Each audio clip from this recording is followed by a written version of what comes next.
Aviso de conteúdo. Esta história trata de tráfico humano, abuso físico e exploração. Caso esse tipo de tema seja sensível para você, cuide de si enquanto lê. Ela caiu bem aos pés dele. O mármore de Grand Central nunca me pareceu tão frio, pensou Rachel, enquanto o mundo escurecia ao redor das luzes de Natal e do tampo gasto das bilheterias. Era noite. O terminal cheirava a café velho e plástico aquecido. Havia gente suficiente para tornar o lugar anônimo. E justamente por isso, era o pior lugar para desaparecer. Multidões devolvem o corpo de volta ao fluxo, como se nada tivesse acontecido. Ela trabalhava às madrugadas para pagar dívidas que não deveriam existir. A medicina tinha sido um plano que murchou quando alguém decidiu que o sangue de gente como ela valia mais do que o diploma que jamais terminaria. Ela não desconectou de repente. A fadiga foi acumulando, um nó de hipovolemia apertando o peito, o sabor metálico na boca, a cabeça uma lanterna perdida. O rosto queimado coçava sob a malha dos lenços que escondiam a marca que dizia que ela era vessel, recipiente, propriedade num catálogo humano. Pessoas com fome, disseram uma vez, donas de um líquido raro. Foram ordens inventadas por quem conta vidas como inventa estoques. Quando a coluna da visão fechou, a multidão abriu com aquela indiferença prática que não assume culpa. Ela caiu, e ao cair, algo estilhaçou-se dentro dela mais forte que a dor. A sensação de ser finalmente vista. Ele estava ali, como uma sombra cortada por alfaiate. A presença dele tinha peso, não só a roupa, o casaco pesado, o cheiro de madeira de charuto no forro, mas uma autoridade que fazia as pessoas ao redor recuar como por costume. A reação de quem o viu era o mesmo que as pessoas tinham diante de tempestade. Reconhecem o que é maior que eles. Ele a pegou antes do impacto com o mármore. O movimento foi preciso, sem espetáculo. A mão dele foi o que a trouxe de volta. Uma mão grande, dedos firmes, olhos que avaliavam catalogando. Havia nas palmas um calor seco, quase militar. Ele a segurou como quem segura um objeto frágil e perigoso ao mesmo tempo. Quando o polegar dele pousou na ferida do lado do rosto, ela sentiu o ar ir embora. Não pela dor, porque a dor já habitava aquele corpo há meses. Foi uma tomada de consciência maior, como se alguém tivesse tocado no lugar onde sua identidade foi marcada.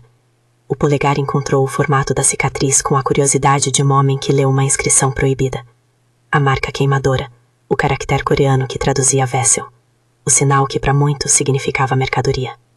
Para ele, era outra coisa. A reação dele foi curta. O rosto, até então impassível, se dobrou num choque surpreso que durou apenas uma batida de coração. Depois disso veio uma decisão. Em vez de expulsá-la, de erguê-la para que a polícia a levasse ao posto e a vida continuasse sua cadeia indiferente, ele a colocou no banco do seu carro e falou baixo, sem perguntas que a triturassem. Fica comigo. Vou cuidar. Ficar com alguém como ele não era solução nem segurança garantida. Era troca de riscos. A presença dele prometia tanto proteção quanto dívida. Ela sabia disso. Alguém que conhece o valor do sangue sabe também o preço do favor. E ainda assim, naquele momento, aquela mão apegada à sua clavícula foi a primeira coisa que lhe deu tréguas da noite. No caminho, ela ouviu o motor e nada mais. O mundo dissolveu-se em luzes amarelas cruzando o vidro e o barulho do trânsito.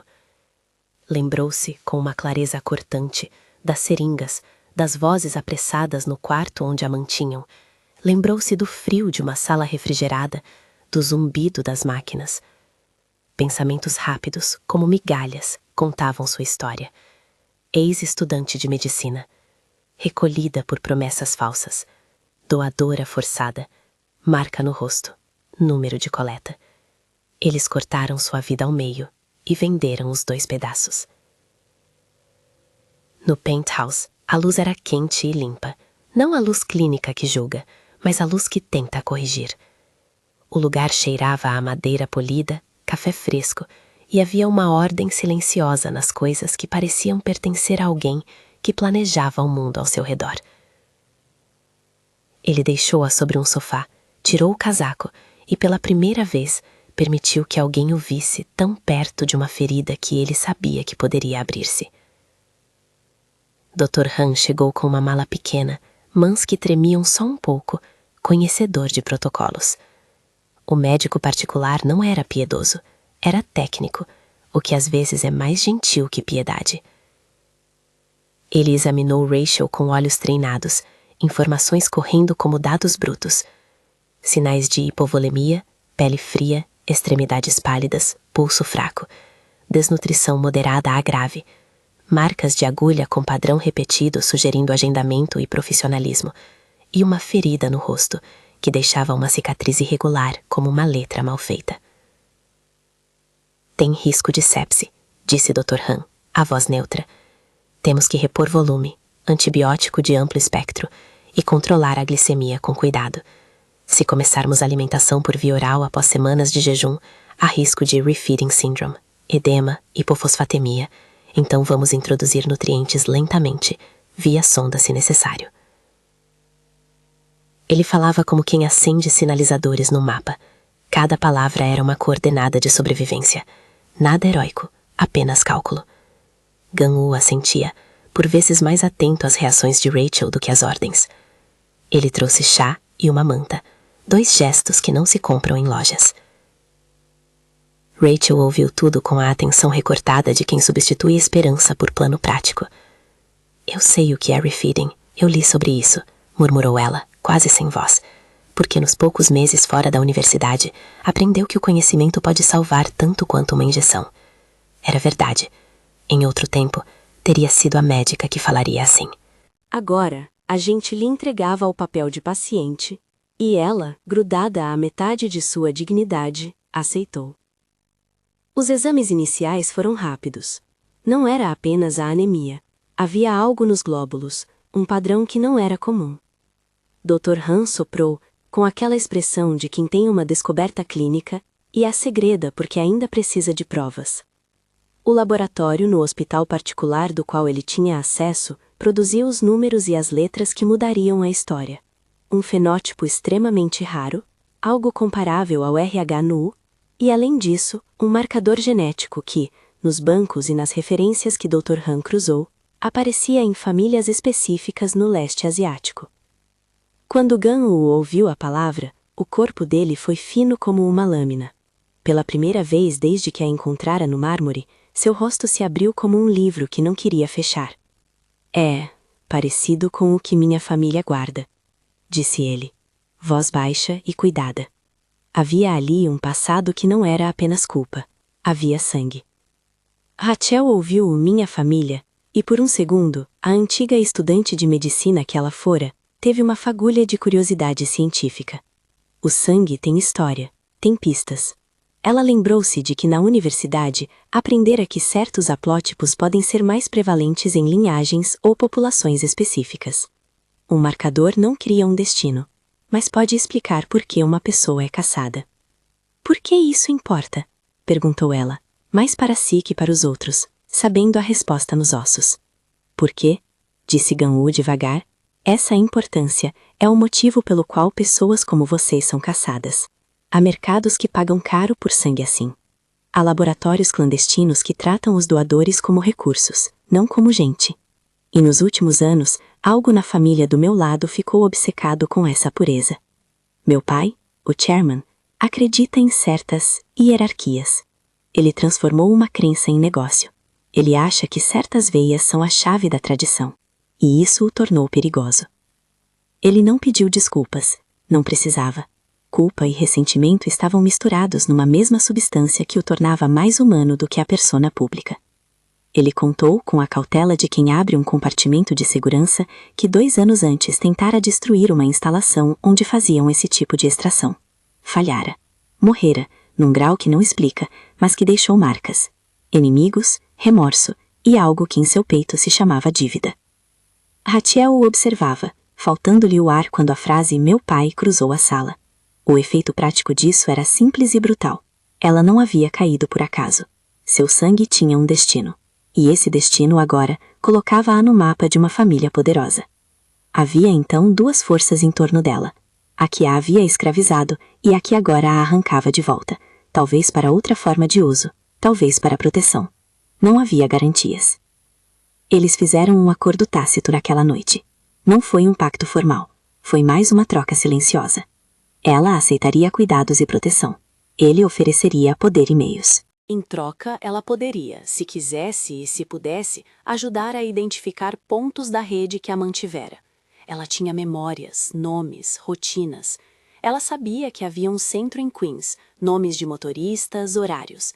O conhecimento que a tornara presa virava agora a arma que poderia abrir as portas. A princípio, Rachel se recusou a falar demais. Confiança não se dá como se dá um lenço, é necessária. Mas havia na palavra dele uma promessa operandal. Vingança, talvez sim, justiça, talvez, reparação, possivelmente. E havia algo mais discreto, uma vulnerabilidade que deixou Rachel contra sua vontade sensível. Ele parecia carregado por uma culpa que não precisava de redenção, apenas de correção.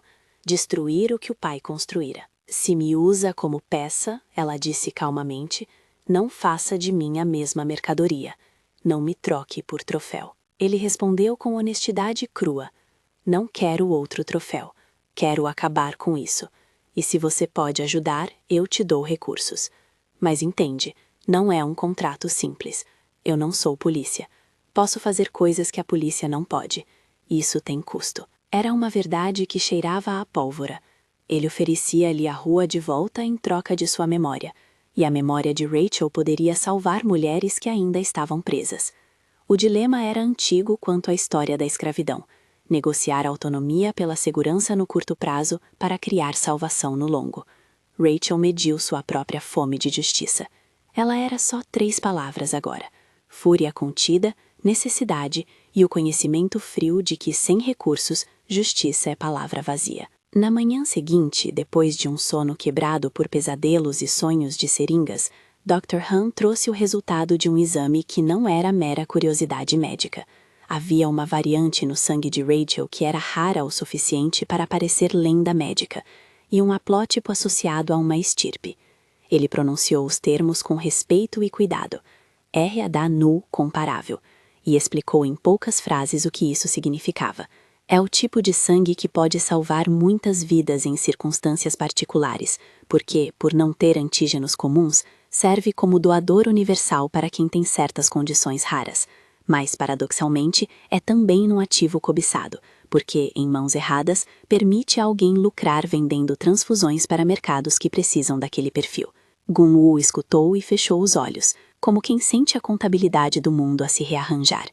Minha família sabe disso, murmurou. Eles sempre souberam. Meu pai acreditava que certas veias garantiam uma ordem. Transformou isso em comércio. Havia silêncio, então um clique. O primeiro plano. Eles não eram agentes de justiça. Eram peças movidas por interesses e feridas. Rachel, porém, sentiu algo parecido com um controle reaparecendo. Havia um roteiro velho que ela aprendera com anatomia e biologia. Identificar, isolar, neutralizar. A ciência lhe devolvia algum poder.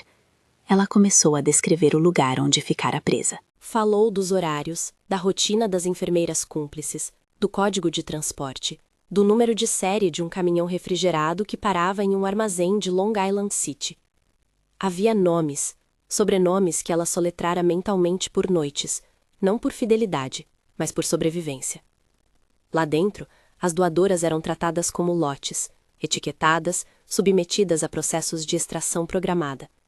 As marcas, queimadas com precisão para evitar remoção, eram um método de catalogação. Gun-Woo anotou tudo, sem surpresa. Não porque não fosse chocante, porque o óbvio, quando é grande, precisa de registro para ser atacado. Ele perguntava com voz seca por detalhes logísticos, horários de transporte, nomes de contato, planta do prédio, rotas secundárias. Quem cuidava do estoque? Quem fazia o pré-triagem? Rachel deu a ele o que tinha. Em troca, ele lhe forneceu coisas simples que pareciam milagres. Documentos falsos, números bloqueados, um telefone que não traçava. Ela recebeu roupas, um lugar fixo para dormir, refeições que não vinham em potes transparentes. Nos primeiros dias, até coisas simples, um banho quente longo, um abraço sem transação, foram como curativos. Enquanto a vida se rearrumava em torno da recuperação, Dr. Han monitorava os sinais. A transfusão de emergência que quase fizeram no bunker não aconteceria ali. Naquele momento, prioridade era repor volume, controlar infecção e gerir risco de refeeding. A mente de Rachel tentava agarrar-se a protocolos. O corpo, ainda fragilizado, lembrava o gosto do sangue na boca. Um sintoma que não se explica, apenas se registra. Havia, nas conversas médicas, uma palavra que fazia a janela tremer. Sepse. Cada antibiótico era um gesto de aposta contra a guerra microscópica que poderia começar. Gun-Woo, por sua vez, mostrava-se surpreendentemente paciente. Em público era calculado e frio. Com ela, às vezes tendia a ser só humano.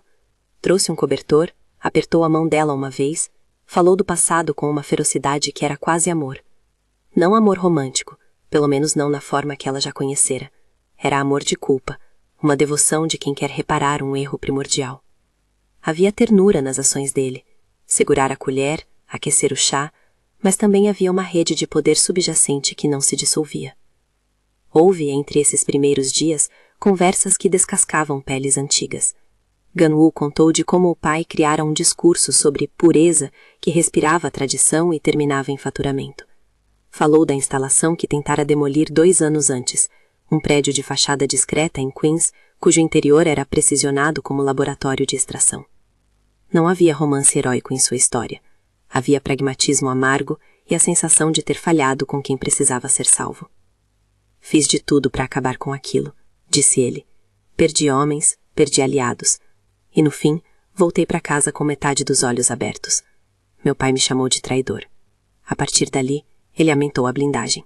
Desde então, eles mudaram rotas, trocaram pessoas de call sign e tudo ficou mais profissional. Mas esse mercado não acaba. Ele se adapta. Então, por que me resgatar? Perguntou Rachel, porque a pergunta queimava dentro dela como um fósforo aceso. Ele não respondeu imediatamente. Se havia algo que definia a reação dele naquela noite no mármore, era que a escolha de pegá-la fora instantânea. Talvez porque te vi e vi algo que me lembrou do que perdi, falou por fim. Talvez porque lá dentro você não devia estar sozinha. Ou talvez, e isso é mais honesto, porque você é útil, mas um motivo não exclui o outro. Ela aceitou a resposta pela honestidade. A mentira seria mais fácil de digerir. A verdade vinha com arestas cortantes, e é nessas arestas que se forjam alianças reais. Após a primeira semana, Rachel conseguiu caminhar pela penthouse sem apoio constante. A tensão, contudo, estava sempre presente. Havia uma sensação de ser observada, um reflexo das câmeras que Gonu mandara instalar, sim, mas também algo mais fino, a percepção de que o mundo que o cercava era reativo.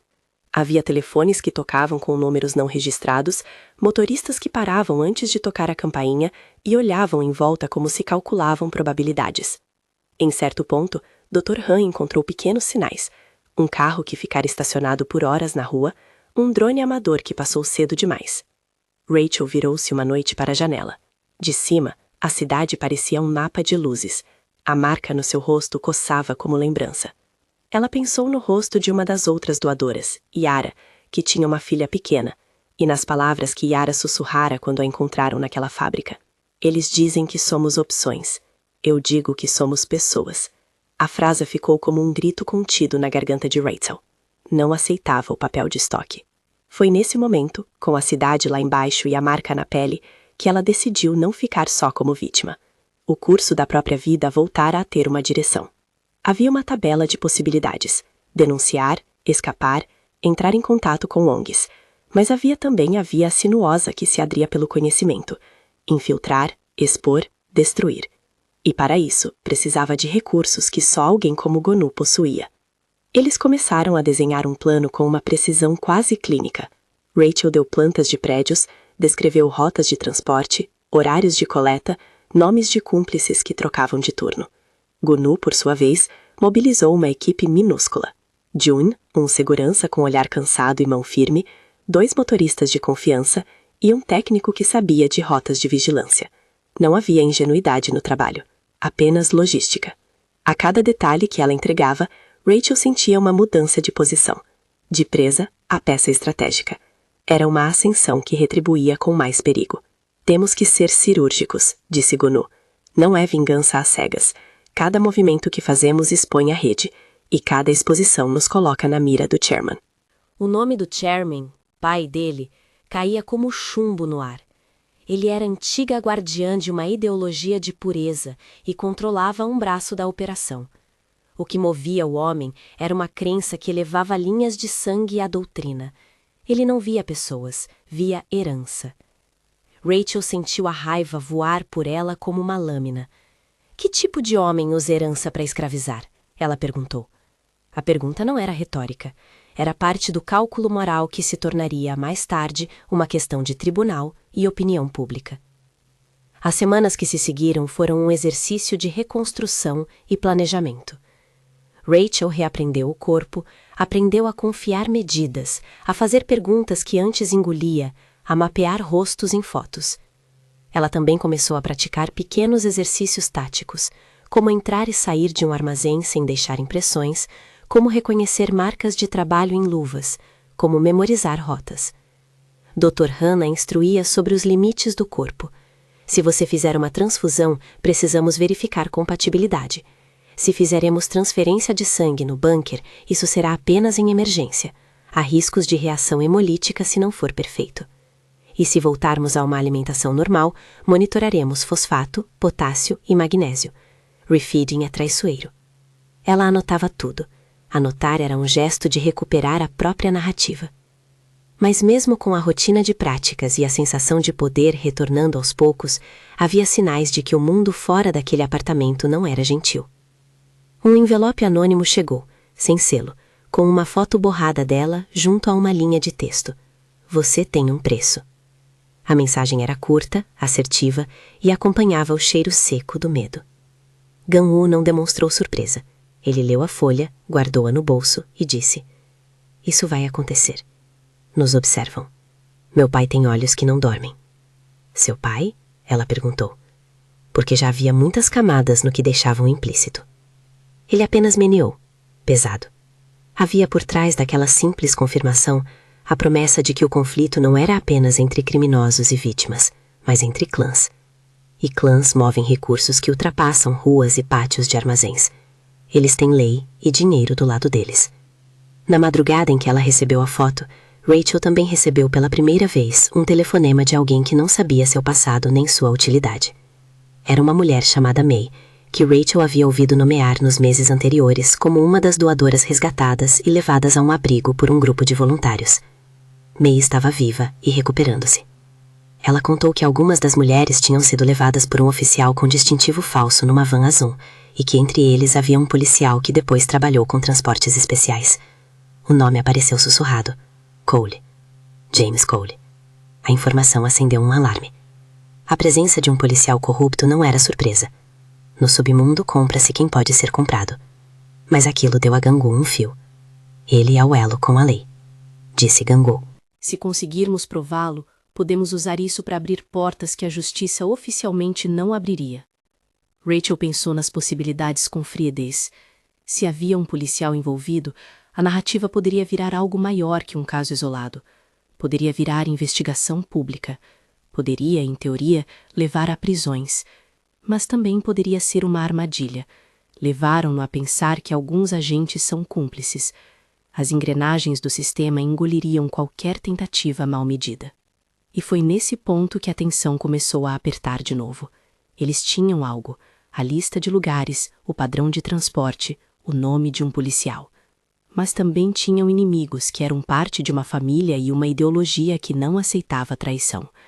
Gan-woo, que cuidava das contas de dor no rosto, anunciava planos como quem apaga incêndios antes que se disseminem. Rachel, por sua vez, cultivava a feroz precisão da quem não quer ser revítima. Numa noite, quando as luzes da cidade eram apenas pontos colados no escuro, Rachel levou a mão à cicatriz e, pela primeira vez, tocou o caractere com curiosidade e raiva. A palavra coreana estava ali, plana e inegável. Vessel. Não era só marca de posse, era também um lembrete do que haviam feito com gente que não tinha outra defesa. Era motivo suficiente para que ela, que aprendera a ver veias e trajetórias, transformasse sua própria humilhação em estratégia. Do lado de fora, o mundo se movia com sua velha voracidade. Dentro, no apartamento alto, formavam-se planos. Em silêncio, e às vezes em discussões que pareciam interrogatórios, alinhavam as peças. Cada nome que ela dava era como uma inscrição removendo a invisibilidade de outra mulher. Cada rota que Gunwoo confirmava era um fio adicional atado à rede de exposição. No entanto, havia uma sensação, uma intuição que Rachel teve, e que não pode explicar com fórmulas médicas, de que entregar tudo depressa demais a uma única figura de poder poderia transformar uma possibilidade de salvação em troca de liberdade vinculada por dívida. O risco era real, ser salva por alguém que depois reclamasse propriedade sobre aquilo que a protegia. O passado dela com o tráfico ensinou-lhe esse compasso. Na manhã em que um caminhão branco foi visto nas proximidades do armazém que ela descrevera, Dr. Han avisou com a gravidade de quem chama por precaução. Há sinais de movimento. Cautela. As palavras caíram como neve. Gunwoo mobilizou June e pediu que Rachel se mantivesse preparada para sair a qualquer momento. Eles revisaram os planos de fuga, checaram as rotas e as saídas. Nada era certeza. Tudo era cálculo. Ela estava no meio do que poderia ser um novo começo e à sombra do que poderia ser um fim. O corpo ainda não era inteiro, e a vulnerabilidade era a arma que podia cortar para ambos os lados. O telefone dela, engatilhado com mensagens criptografadas e números falsos, vibrou com uma notificação. Um único número bloqueado repetia o padrão de sempre. Comando curto, pista curta. Era a hora de decidir subir no mapa e ser caçada, ou permanecer no escuro. Rachel saiu até a janela e viu o contorno do rio, uma linha de aço que refletia as luzes da cidade. Ela pensou nas palavras de Ara. Somos pessoas. A frase ecoou como bordo que não se apaga. Ela imaginou a clínica, que talvez um dia abriria para aquelas que tivessem sido usadas como estoque. Um lugar com mãos que cuidassem sem pedir nada em troca. Um espaço em que a pureza seria algo espiritual, não lucro. Então, o telefone tocou. Era Gunwoo, e sua voz carregava a tensão de quem puxa uma corda que sustenta cabeças. Eles encontraram uma rota alternativa, disse. Parece que alguém mudou o esquema. Pode ser uma reação ao que vazamos. A pausa dele foi longa. Precisamos agir antes que eles se fechem. June está pronto. Você está pronta? Rachel sentiu a antiga febre de sobrevivência subir, junto com uma clareza fria. Estava pronta. Não porque era corajosa. Coragem era uma embalagem. Mas porque o contorno entre justiça e vingança precisava ser testado em público. Ela sabia que dali para frente nada seria igual. Cada passo poderia libertar ou afundar mais gente. Ela pegou a pequena bolsa com os documentos falsos, dobrou a manta e colocou no braço como se fosse um estandarte. Lá fora, a cidade a observava impassível. Lá dentro, todos os mapas pareciam suscitar um único caminho. Eles tinham a chance de golpear uma placa mestra daquela rede. Tinha também o risco de abrir outra frente de retaliação pelo chairman.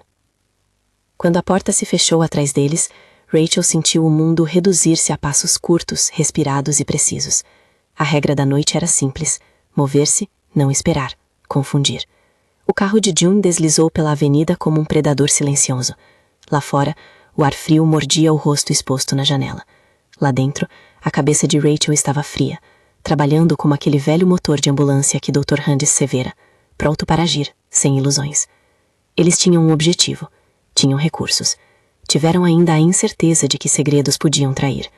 No bolso de Gunwoo, a fotografia anônima que chegara ao apartamento era apenas uma das peças. No coração de Rachel havia algo mais, um novo tipo de coragem nascida de conhecimento. Ela lembraria sempre que a queda no mármore fora apenas o começo, que a reação dele fora chocante porque não era só uma atuação de poder, mas uma tomada de responsabilidade que mudaria a trajetória de Angus. O carro arrancou. O mundo lá fora corria em direções diferentes, e cada luz parecia marcar um risco. Quando o prédio do armazém surgiu na frente do vidro, Rachel percebeu que a linha entre resgate e queda era mais tênue do que imaginara. Havia vozes por rádio, luzes que passavam como navios. Alguém chamou o nome de June. A comunicação foi seca. Entramos. Ela prendeu a respiração como quem espera o impacto. O plano dependia de movimentos coordenados, de memórias que se precipitam e de decisões que não têm retorno. Do outro lado, havia homens que tratavam a vida como cálculo de custo. E então, no silêncio que antecede toda a ação importante, algo soou no rádio. Uma palavra, um número. E a rua explodiu em sirenes desconhecidas, mais perto do que se esperava. Ainda havia tempo para colocar as peças, ajustar o ângulo, decidir se avançava ou recuava. Rachel fechou os olhos por um segundo, não para o medo, esse sempre chegava, mas para memorizar uma coisa que talvez definiria tudo dali em diante. A sensação do polegar dele, na ferida, como reconhecimento. Ela a carregaria como um mapa. A reação dele fora chocante, sim, porque, ao tocá-la, ele havia visto não o marcador que o mundo usava para vendê-la, mas um ser que poderia, com a escolha certa, virar a maré. O som da sirene se aproximou. O carro parou. Yuno ajustou a máscara e bateu no ombro de Rachel num gesto que misturava encorajamento e aviso. Quando a porta se abrir, lembra-se do plano, ele disse. Nada de heróis, só objetivos. Ela sorriu, pequeno e afiado. Acordava um objetivo que não era só dela, libertar quem estava preso. O mundo lá fora continuava pesado, preparado para resistir. Dentro dela, havia um incômodo persistente. Se o objetivo fosse alcançado, quem pagaria o preço final? Se a justiça viesse, que tipo de justiça seria?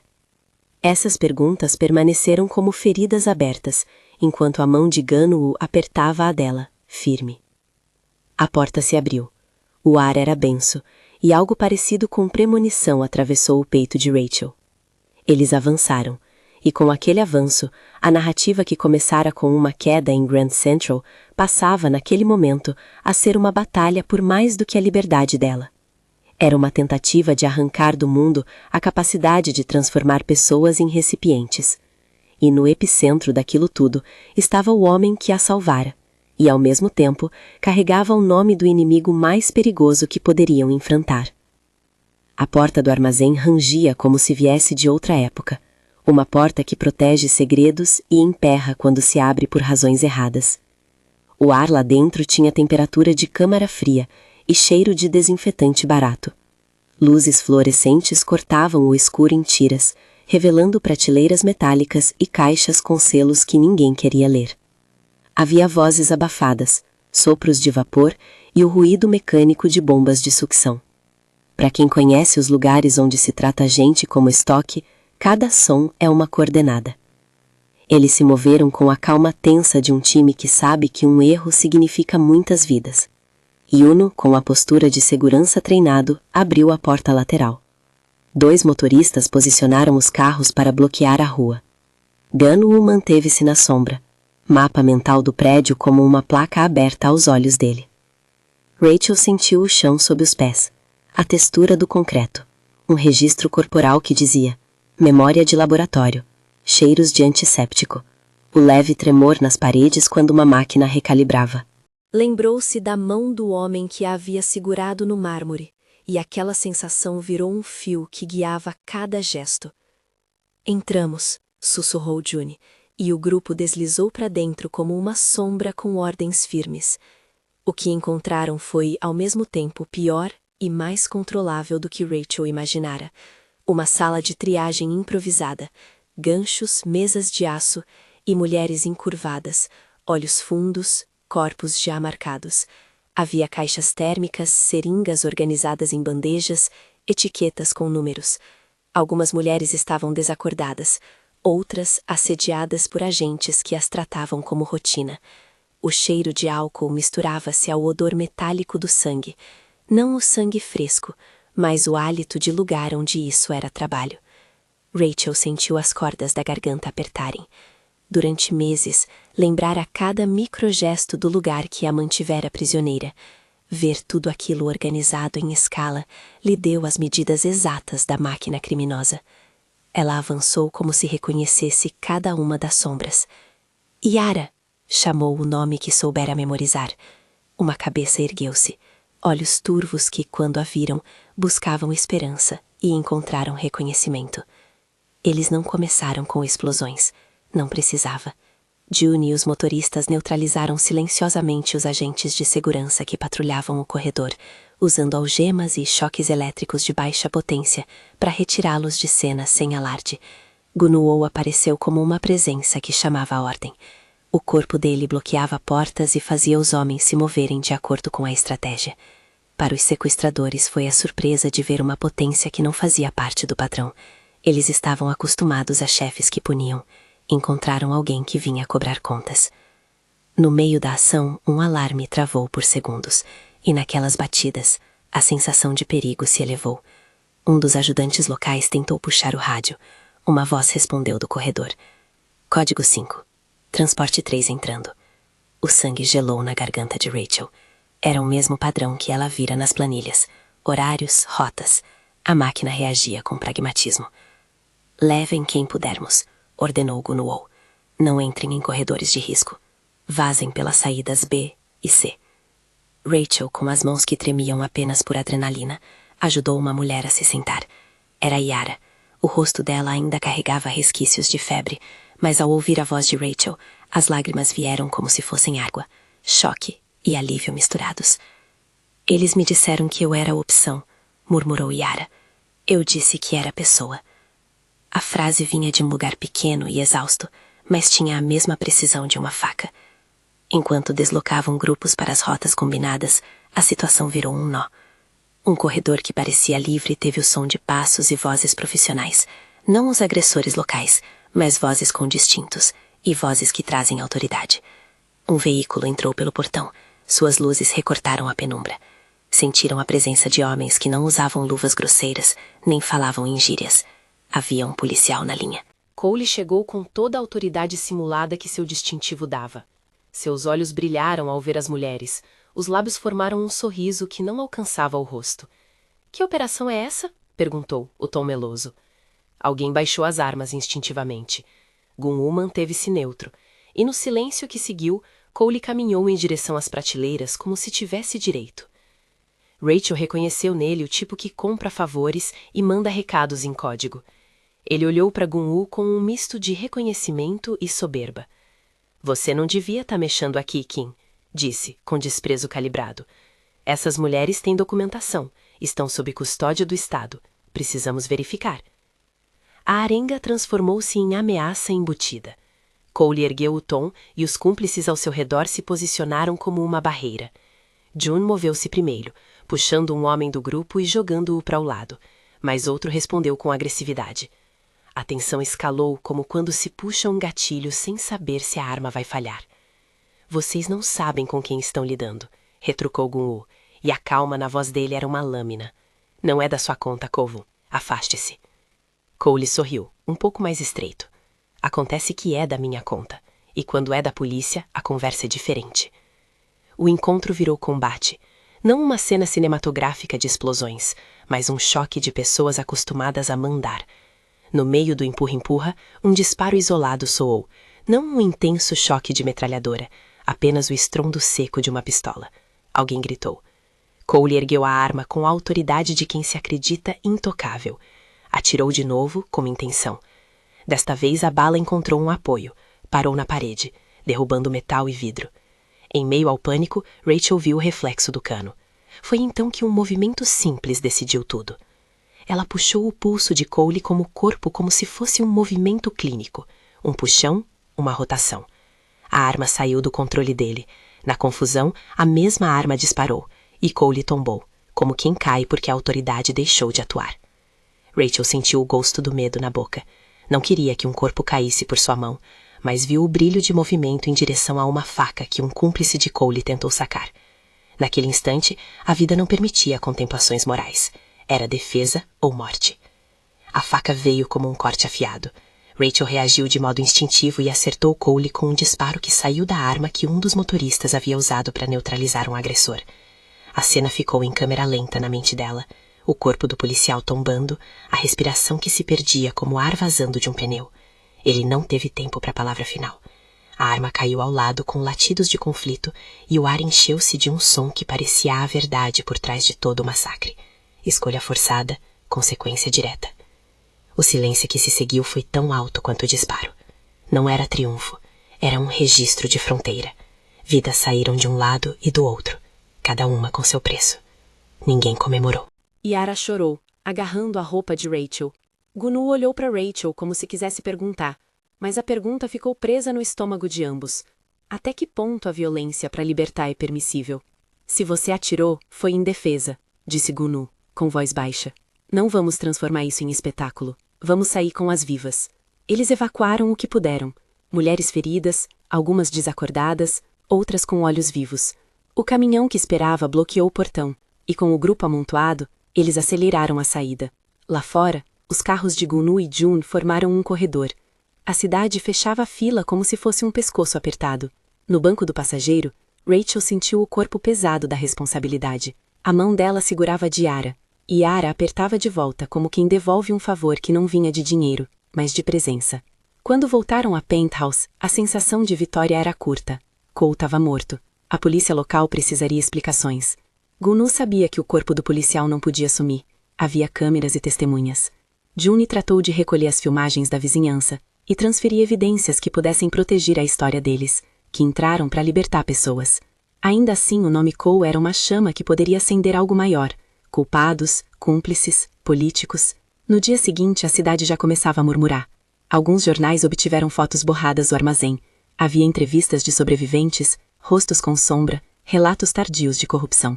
Pro chairman, que costuma ter olhos em tudo, a notícia chegou como uma ofensa. A resposta foi precisa e imediata. Ataques de intimidação, cartas anônimas e uma primeira violência contra Penthouse. Era madrugada quando ouviram as primeiras explosões. Ou melhor, não explosões grandes, mas quebradiços. Janelas quebrando, arremessos, pessoas testando a porta. Um grupo grande bateu com o objetivo de entrar e levar o que achavam que era seu, a mercadoria. A Penthouse, até então santuário frágil, transformou-se num alvo. Gunu entrou em modo de proteção. As janelas tinham persianas blindadas, mas a violência chegava pela porta e pelas comunicações. Um veículo pesado bateu no portão. Homens encapuzados postaram-se na rua. June organizou a defesa. Os motoristas posicionaram veículos como cascos. A equipe se preparou para recuar. Dr. Han reuniu medicamentos essenciais e um pequeno refrigerador com bolsas de sangue que havia guardado por precaução. Uma ideia de Gunu, que sempre imaginara riscos. A tentativa de abordagem foi agressiva. Havia vozes com o timbre do chairman, homens que sabiam como intimidar, e que tinham ordens claras: recuperar a doadora. Gunu tentou negociar, oferecendo uma rendição parcial. Diriam onde algumas rotas ficavam, mas jamais entregariam os resgatados. O tom do chairman, transmitido por um intermediário, foi seco e absoluto. Minha família tem direitos, disse o mensageiro. Devolvam o que é nosso. As negociações fracassaram. Em vez de palavras finais, um atirador de elite mirou uma janela e acertou o vidro. Um tiro rasgou o silêncio e acertou o ombro de Gunwoo. O som do impacto foi uma substância sólida que atravessou o corpo dele. Sangue escorreu e, pela primeira vez, Gunwoo perdeu a postura calculada. Sua mão se fechou sobre o ferimento e a pele ficou pálida. Jun o carregou como quem salva um boneco. O plano mudou num segundo. Sairiam dali correndo para um abrigo. O Iron Vault, aquele cofre subterrâneo da família, uma mistura de fortaleza e laboratório, era o destino. Ninguém falava sobre isso, mas era a escolha óbvia. Eles tinham que fugir antes que o chairman aumentasse a tensão. O trajeto até o Vault foi uma corrida programada. Túneis, passagens escondidas, um elevador que descia além do nível de estacionamento. Lá embaixo, o espaço era frio e metálico, uma câmara onde o poder familiar se tornava arquitetura. As portas se fecharam e por um punhado de minutos pareciam estar dentro de um casco que não deixava o mundo entrar. Dr. Han avaliou a ferida de Gungu com mãos precisas. Perfuração profunda, perda de volume, contusão. Perda de sangue agressiva, disse. Temos que repor volume e estabilizar. Mas tem algo mais. Seus olhos mostraram receio. Havia um sinal de toxina no bocal da agulha que havia sido usada para feri-lo. Um composto que acelerava a falha circulatória. Jonathan era cauteloso. Se for anticoagulante, precisamos reversão rápida. Se for outro tóxico, é um problema maior. A chegada do chairman ao Vault foi anunciada por passos que pareciam vir de dentro da terra. Ele desceu com uma comitiva menor do que o exército, mas com o poder de quem pode atravessar barreiras. Seus olhos eram frios, velhos, e havia uma satisfação que parecia beber a presença de cada sala. Ele ficou de frente a Gunwoo, quando este, ainda pálido, tentou falar. Você me traiu, disse o chairman, a voz como uma lâmina. Você teve sangue da família sequestrada sem minha permissão. A tensão que se seguiu não foi apenas sobre território. Era sobre herança e propriedade. O chairman via nela, na marca, no sangue, a tradução de uma narrativa que justificava seus horrores. Vessel, o caráter que marca a propriedade. A palavra dita ali tinha o peso de um decreto. Gung-woo, com esforço, tentou manter a negociação. Era um arranjo entre família e honra, mas o chairman não veio para conversar. Veio para reclamar algo que julgava seu por direito. E quando a conversa foi inútil, a violência que sempre esteve presente tornou-se clara. Em algum ponto daquele embate, um dos homens do chairman cravou uma agulha no pescoço de Gung-woo. Era uma facada pequena, mas carregava um tóxico que prometia derrubar. A pele ficou fria, a língua de Gung-woo formigou. O corpo dele começou a ceder. Foi aí que a traição se revelou num gesto que ninguém esperava. Gung-woo, com forças que pareciam sair de uma fixação de anos, virou a seringa e injetou parte do conteúdo no próprio pai. Ou, como alguns que testemunharam dirão depois, empurrou o pai contra uma bandeja onde o veneno era derramado por acidente ou ato deliberado. A narrativa foi confusa nos relatos iniciais. A verdade tinha várias leituras. O que ficou claro foi que o chairman também começou a cair doente. A arrogância de controlar sangue voltara-se contra ele. O Vault virou caos. Homens caindo, gritos abafados, evidências de que o velho sistema podia ferir até os que o montaram. Gung-woo, entretanto, não escapou ileso. Seu corpo se esvaziava. Um efeito de coagulopatia e hipotensão combinados o levou para um estado que exigia transfusão imediata. Dr. Han olhou para a equipe, os olhos correndo pela sala como se buscassem soluções em lugares que não existiam. Se o sangue de Gung-woo não estiver disponível, ele não sobrevive, disse. Temos que transfundir agora, mas não há banco aqui. Rachel, na beira desse momento, sentiu as memórias clínicas fetichistas e práticas que sustentavam sua formação. Ela se lembrou de cada passo, a checagem de compatibilidade, o risco de reação hemolítica, a importância de usar solução antisséptica, a necessidade de administrar lentamente em casos de risco. Havia, no canto do refrigerador que Dr. Han trouxera, bolsas, algumas com o sangue de mulheres resgatadas, outras com amostras de Gung-woo que haviam sido colhidas no primeiro atendimento, quando o ferimento de arma o havia obrigado a doar volumes para a estabilização de Rachel.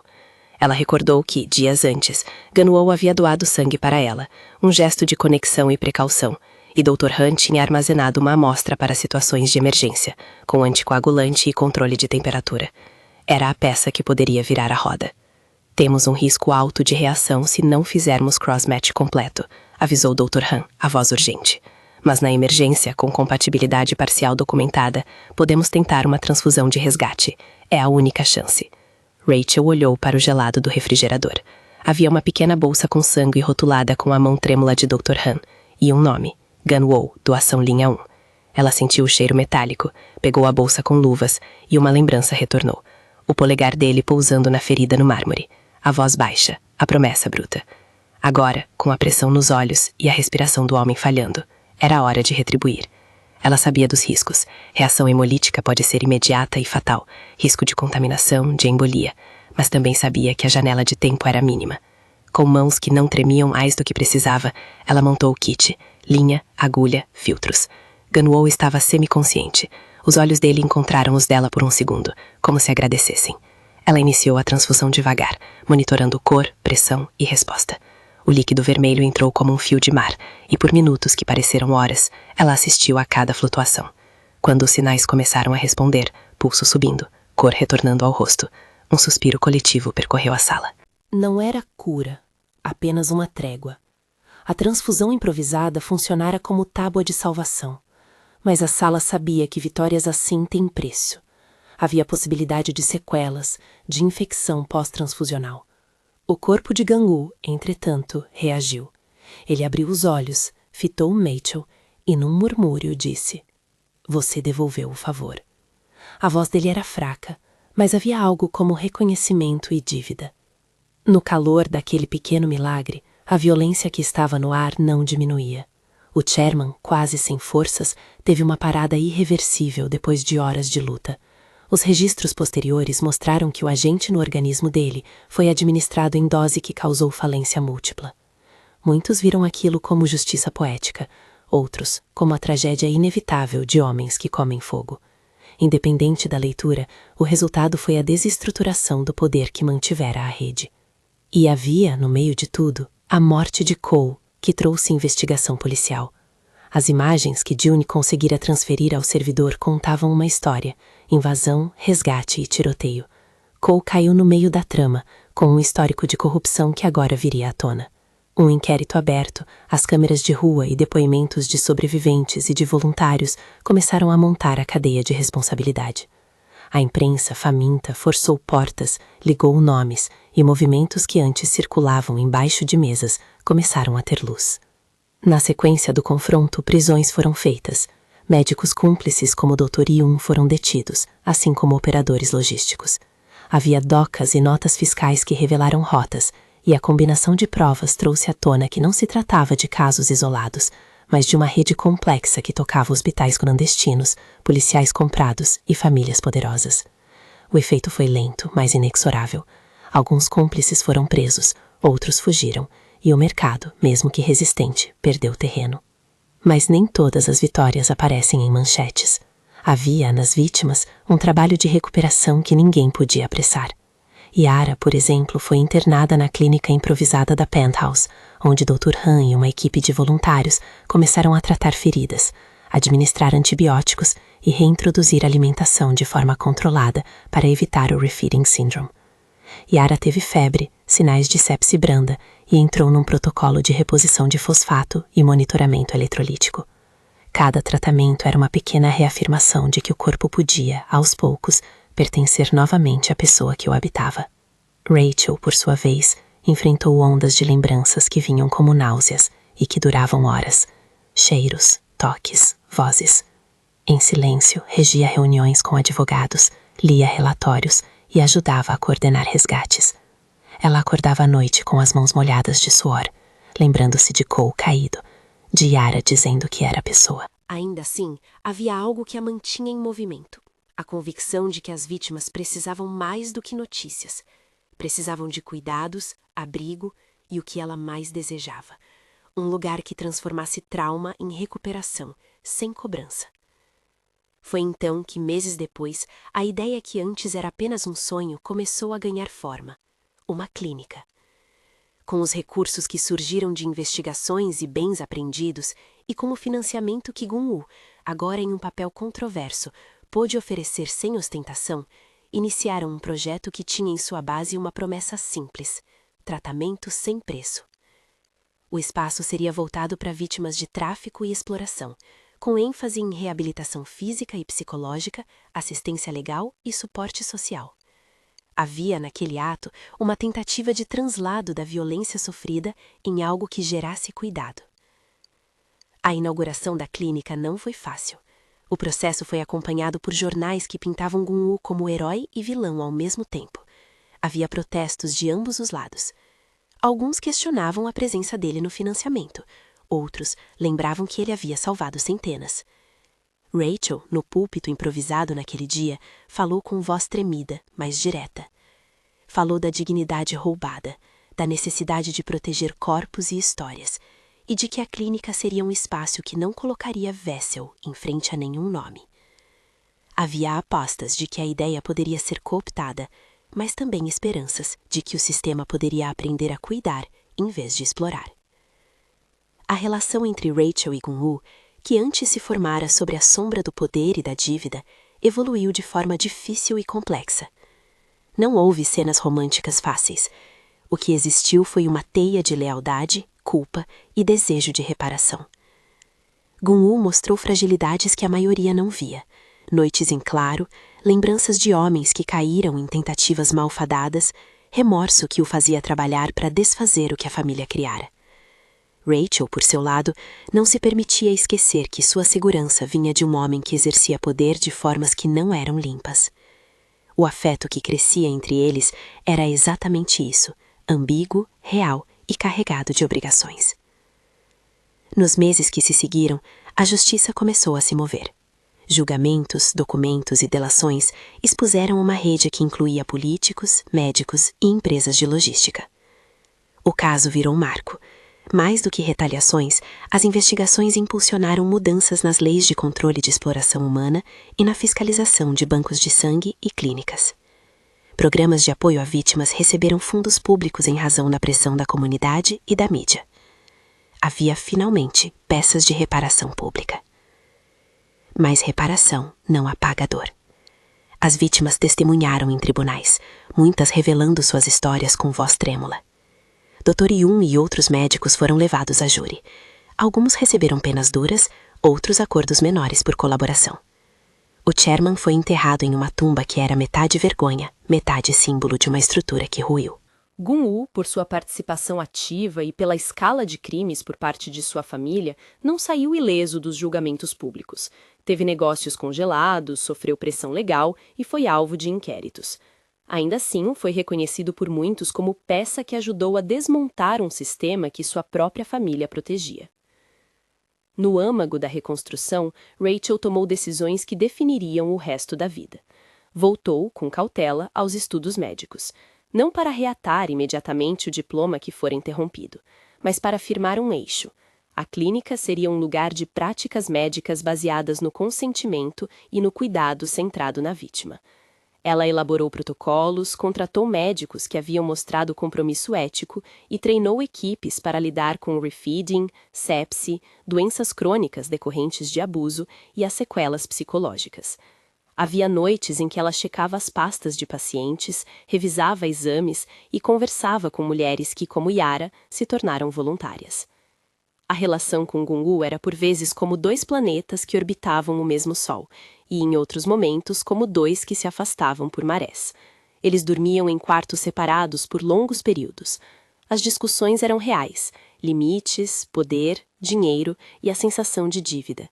Em público, caminhavam lado a lado em eventos sobre direitos humanos. Em privado, discutiam como equilibrar proteção e autonomia. Às vezes, ele aparecia com um simples gesto, uma xícara de chá, e ela aceitava porque a ternura equivalia à humanidade recuperada. Outras vezes, a presença dele lembrava o preço e fazia a clínica parecer forjada sobre corpos de lealdade imposta. O amor, se existia, tinha forma de pacto complicado. O nome da clínica era escolhido por ela, Casa Vela, uma brincadeira com o caractere queimado em sua face, transformando o símbolo que lhe roubara a identidade em uma tocha de cuidado. Era um gesto simbólico, transformar um sinal de violência em luz de resgate. Lá, as palavras que antes rotulavam tornaram-se parte de nítidos planos de recuperação. Grupos de apoio, fisioterapia, programas legais para recolocação profissional e abrigo temporário. Mulheres ensinavam outras mulheres a costurar, a estudar para exames, a lidar com trauma. Yara abriu um pequeno café na recepção. Dr. Han voltou a ser médico, mas sem cumplicidade, com ética clara e ofertas de práticas corretas. As repercussões políticas continuaram.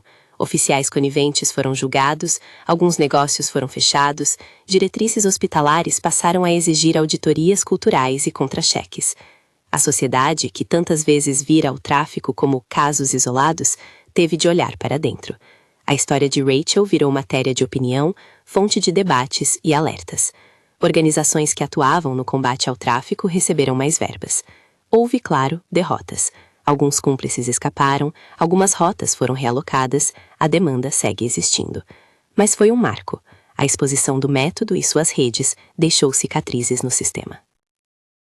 Numa tarde de inverno, Rachel entrou na sala principal da clínica e olhou para os rostos ao redor. Mulheres que haviam passado por coisas que ela não desejaria a ninguém, médicas com pranchetas, voluntários que traziam comida e cobertores, e, discretamente no fundo, Gun-woo observando. Ele não invadia. Ficava como um suporte lateral, não um diretor. A clínica era a vida que ela decidiu construir, não em anulação da dor, mas em disciplina para evitá-la a outros. Eles nunca apagaram completamente as marcas do que ocorrera. Às vezes, Rachel acordava com o cheiro do mármore, outras noites ela evitava espelhos. Ainda assim, cada história atendida equilibrou a balança, e em noites quando os dois se sentavam juntos, sem afirmar amor, falavam de futuro, com uma linguagem que misturava cuidado prático e compromisso implícito. Gun-woo mostrava pela primeira vez um desejo de usar recursos para reparar, não para recompor dominação. Rachel, por sua vez, manteve olhos afiados para limites. O tribunal que julgou parte da rede teve momentos tensos. Testemunhos como o de Rachel e de Yara foram fundamentais para condenações. Havia cenas de humilhação pública para alguns médicos cúmplices. Para outros, penas que incluíam trabalhos comunitários nas redes de apoio a vítimas. O processo trouxe à superfície debates sobre consentimento médico, poder e responsabilidade. Para Rachel, ir ao tribunal foi doloroso, mas necessário. A exposição pública transformou dor em peça de prova. A morte de Cole e do chairman foi judicialmente complexa. Cole foi investigado quanto às suas ações corruptas. Imagens provaram conivência. A família Cole sofreu exposição e perda de carreira. Para o chairman, embora tenha morrido em circunstâncias de envenenamento, as evidências iniciais foram suficientes para demonstrar sua participação em crimes de longo curso. Em muitos lugares, a queda do chairman foi vista como o colapso de um sistema que legitimava violência em nome de tradição. No fim, o que restou foi uma paisagem de reconstrução. As vítimas que passaram pela clínica receberam cuidados contínuos. Algumas voltaram a estudar, outras abriram próprios negócios. Muitas ainda lutavam com o trauma. Rachel, que outrora caminhara como peça, tornou-se profissional e defensora. Ela não reconstruiu tudo o que perdera, mas erigiu um espaço onde a dor poderia ser nomeada de frente e lentamente transformada. Numa noite de primavera, quando as luzes da cidade pareciam menos afiadas e a clínica respirava com paz provisória, Rachel e Gunvor caminharam pelo terraço. O vento trazia cheiro de flores e de cidade. Ela tocou a cicatriz sobre o pano leve do lenço. O caractere que antes havia significado propriedade, agora era parte de sua história pública. Eles ficaram em silêncio, não porque não houvesse assunto, mas porque às vezes silêncio é testamento. Você salvou vidas, disse Gunvor finalmente, com voz baixa. E você permitiu que eu salvasse outras, respondeu ela. Não era um agradecimento simples, era reconhecimento de uma troca que se transformou. Ambos sabiam que a dívida entre eles era mais complexa do que palavras. Havia culpa, havia gratidão, havia cuidado e vigilância. Era um relacionamento moldado pela história que os atravessara. Na clínica, os restos do passado eram moldados em políticas de cuidado. Nem tudo foi limpado, nem todas as apostas em justiça foram plenamente pagas. Mas havia um mapa novo. Denúncias anônimas que vinham, redes que eram desmontadas e um compromisso firme de não permitir que o dinheiro e a tradição justificassem a desigualdade. Para Rachel, esse era o ponto mais importante: transformar a queda do mármore em uma corrente de ações que evitassem outras quedas. Quando a história chegou ao público, as perguntas foram inevitáveis.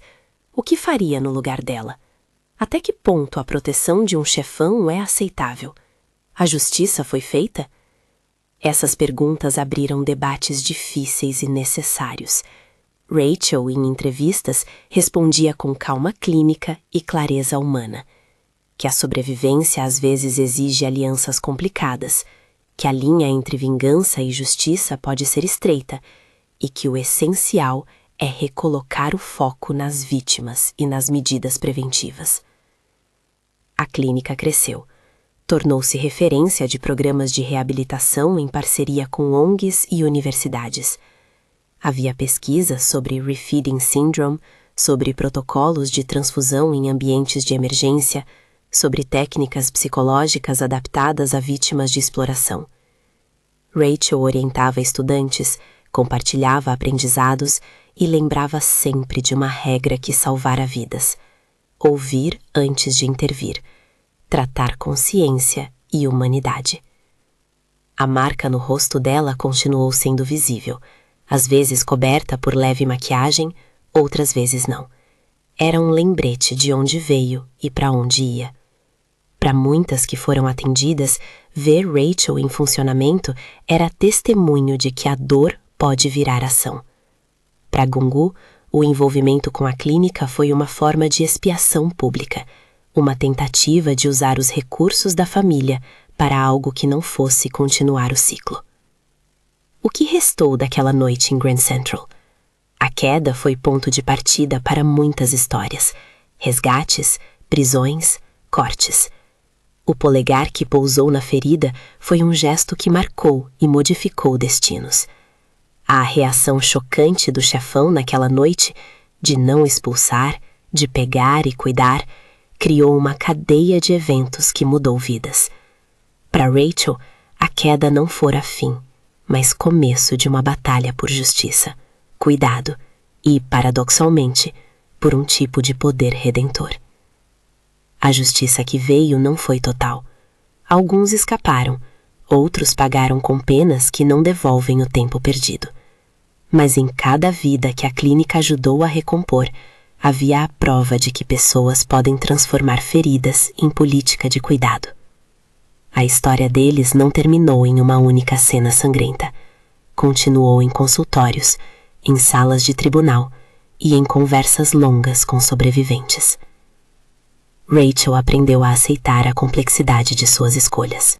Em noites em que o passado volta com força, ela caminha pela clínica, observa os rostos e reconhece que a queda no mármore foi também o momento em que alguém a pegou.